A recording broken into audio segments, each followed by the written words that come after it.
आपका स्वागत है इंडियन मैथोलॉजिकल स्टोरीज की ऑडियो बुक्स में।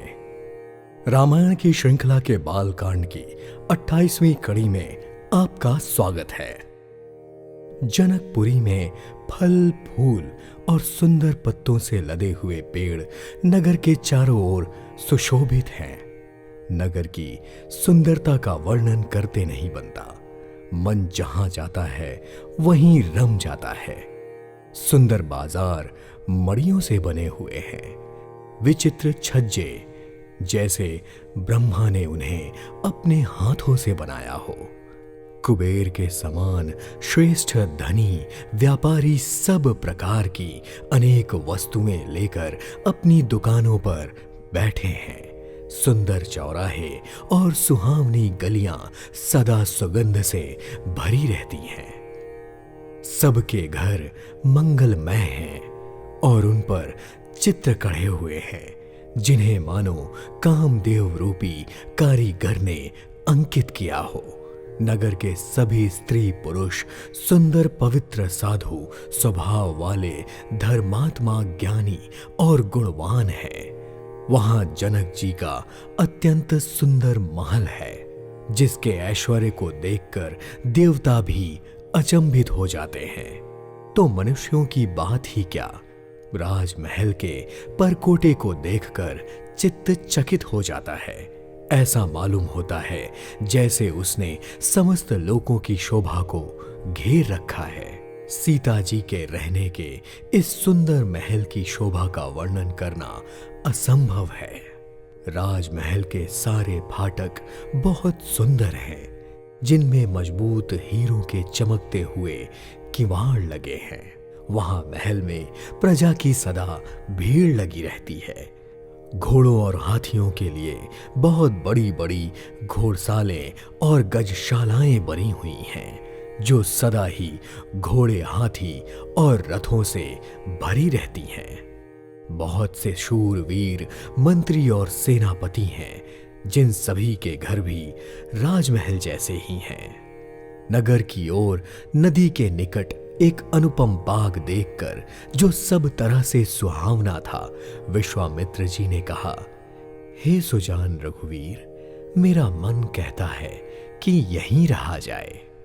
गुणों के धाम श्री रामचंद्र जी बहुत अच्छा स्वामी कहकर वहीं उनके साथ ठहर गए। जनक जी ने जब यह समाचार पाया कि महामुनि विश्वामित्र आए हैं, उन्होंने पवित्र हृदय के ईमानदार स्वामी भक्त मंत्री, बहुत वे योद्धा श्रेष्ठ ब्राह्मण गुरु आदि श्रेष्ठ लोगों को साथ लिया और प्रसन्नता के साथ राजा मुनियों के स्वामी विश्वामित्र जी से मिलने चले। राजा ने मुनि के चरण पर मस्तक रखकर प्रणाम किया। मुनियों के स्वामी विश्वामित्र जी ने प्रसन्न होकर आशीर्वाद दिया। फिर सारी ब्राह्मण मंडली को आदर सहित प्रणाम किया और अपना बड़ा भाग्य जानकर राजा जनक आनंदित हुए। बार बार कुशलता पूछकर विश्वामित्र ने राजा को बैठाया और उसी समय दोनों भाई वहां आ पहुंचे, जो वहीं फुलवारी देखने गए थे। श्याम और गौर वर्ण के दोनों सुकुमार किशोर अवस्था के नेत्रों को सुख देने वाले, सारे विश्व के चित्त को हरने वाले थे। जैसे ही रघुनाथ जी आए, सभी उनके रूप और तेज से प्रभावित होकर उठ खड़े हुए। विश्वामित्र जी ने उनको अपने पास बिठा लिया। दोनों भाइयों को देखकर सभी सुखी हो गए। सबके नेत्रों में आनंद और प्रेम के आंसू उमड़ पड़े और सबके शरीर रोमांचित हो उठे। राम जी की मधुर मनोहर मूर्ति को देखकर जनक जी विशेष रूप से अपनी देह की सुध बुध खो बैठे। मन को प्रेम में मग्न जानकर राजा जनक ने विवेक का आश्रय लेकर धीरज को धारण किया और मुनि के चरणों सिर नवाकर प्रेम भरी गंभीर वाणी से कहा, हे नाथ, ये बताइए ये दोनों सुंदर बालक मुनि कुल के आभूषण हैं या किसी राज्य के पालक। इन्हें देखकर मन इस तरह मुग्ध हो रहा है जैसे चंद्रमा को देखकर चकोर। हे प्रभु, इसलिए मैं आपसे सच्चे भाव से पूछता हूं, हे नाथ बताइए, छुपाइए नहीं।